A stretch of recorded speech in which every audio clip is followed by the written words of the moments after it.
Welcome to today's Explainer. We're diving into a radical, honestly kind of uncomfortable concept about human potential. Think you know who you are and what you're actually capable of? Most of us do. But what if I told you that you are literally operating at a mere fraction of your true potential? Today we are unpacking the raw, completely unfiltered origin story of David Goggins. This is a guy who transformed himself from a traumatized, depressed youth into what many consider the toughest man alive. We're going to see exactly how he built an armored mind, and more importantly, how you can apply these same brutal truths to your own life. Let's get right into it. Now, check out this idea. You're probably living at about 40% of your true capability. It's a huge claim from the source material. Basically, no matter who you are, how much money you make, or where you live, you're likely only tapping into 40% of what you can actually do. Why? Well, because as humans, we just make habitual, self-limiting choices. It's literally how our brains are wired. The hard truth here, motivation is crap. It really is. Even the very best self-help hack or a fired-up motivational speech, it's just a temporary fix. It doesn't permanently rewire your brain. To actually change, you have to face reality head-on. So, I want you to keep this critical question in the back of your mind as we go through this. What is your bad hand? We all have one, right? Think about those unfair obstacles, the limitations, maybe the trauma you were dealt. To figure out how to overcome yours, we first need to look at the incredibly harrowing origin story of David Goggins. His life is the ultimate proof that you can take the absolute worst starting point imaginable and actually weaponize it for your own success. Section 1. The Myth of Limitations.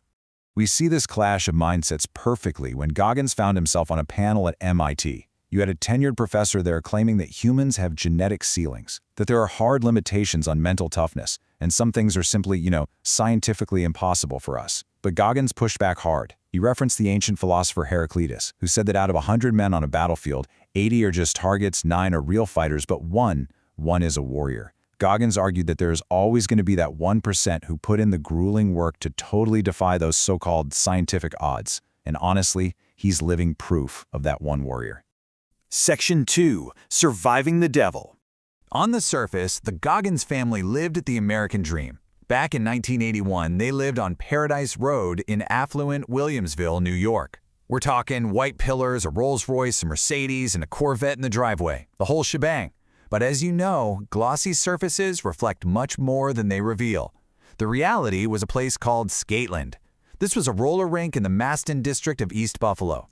Every single night, young David, his brother, and his mother were subjected to grueling late-night labor. The juxtaposition is just jarring. Imagine leaving a wealthy, quiet suburb to work way past midnight cleaning toilets and scraping bacteria-loaded gum off a rink floor, all while living in absolute, constant fear. The architect of this total nightmare was his father, Toughness Goggins. To the public, he was a charming businessman, but at home, an absolute tyrant. He kept complete financial control over David's mother, Jackie. She wasn't allowed a single dime to her name. He forced his young kids into literal child labor. But it gets worse. Toughness used relentless physical and psychological terror to keep them in line. We're talking brutal, drawn-out beatings with a belt, carefully designed to inflict maximum psychological dread. And perhaps most terrifying of all, he kept a loaded pistol right under the sofa cushion where 6-year-old David was forced to sleep. In this environment, David actually learned to hate his father even more than he feared him. When David was 8, his mother finally hit her breaking point. Using a secret credit card and getting some help from a brave neighbor named Betty, she packed her kids and their clothes into black garbage bags. They actually hid out in Betty's garage while Toughness literally hunted them on the highway. That night, their old Volvo broke down near Erie, Pennsylvania, so they had to sleep on the floor of a Holiday Inn conference room. By the very next dawn, completely exhausted, they finally arrived at his grandparents' house in Brazil, Indiana. They were free of the devil, but man, the damage was already deeply ingrained. Section 3. The reality of toxic stress. The science behind this kind of trauma is absolutely staggering. You see, toxic stress isn't just about having bad memories. It is a biological condition. As crazy as it sounds, severe childhood trauma actually shrinks the hippocampus. That's the brain's memory center. It physically puts the brain into a permanent fight-or-flight mode. Now, while that's great for surviving immediate danger, it severely limits things like language development and memory. It quite literally alters the brain's physical ability to learn and retain information. And we can see exactly how this toxic stress physically showed up for David. When he entered 3rd grade in Indiana, the trauma just off-gassed in some really severe ways. Because of intense social anxiety, he developed a crippling stutter. His hair started falling out in clumps. His skin even lost pigment, developing these white splotches from the sheer stress. Facing teachers who just couldn't understand his damaged brain, he felt completely cornered. So, to avoid being permanently sent away to a school for special students, David resorted to cheating. He became an absolute expert at copying answers, just trying to survive the academic system. If you want to see the profound impact an environment has on a traumatized mind, just look at two of his teachers. In second grade, Sister Catherine didn't care about his backstory. She just maintained high expectations, used relentless repetition, and took the extra time to literally figure out how his specific brain learned. And she helped him catch up. But then, in third grade, Miss D was focused purely on productivity. When David's test scores lagged, her immediate solution was just to get him out of her classroom and label him a problem. It really shows how easily a struggling kid can be pushed straight to the margins. When you look at the statistics, the odds were mathematically stacked against him. Kids raised in abusive households face just an incredible uphill battle. They have a 53% increased probability of being arrested as a juvenile and a 38% increased probability of committing a violent crime as an adult.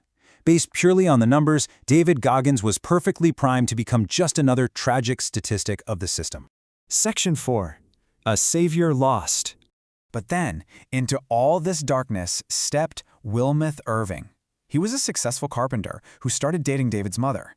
And for the first time, there was no violence. Wilmeth brought peace, stability, and genuine laughter back into Jackie's life. He became the healthy father figure David never had, teaching him things like defensive discipline on the basketball court. The summer before David's 8th grade year, Wilmeth proposed. They were going to move to Indianapolis. It finally felt like they had permission to just exhale.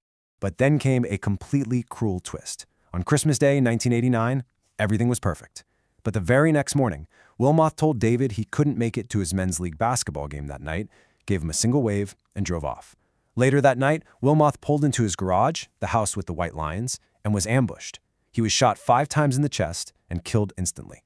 The very next day, a 14-year-old David was allowed to walk right through that active crime scene. He literally stood there looking at the pool of cold blood on the garage floor, absorbing an absolutely devastating loss.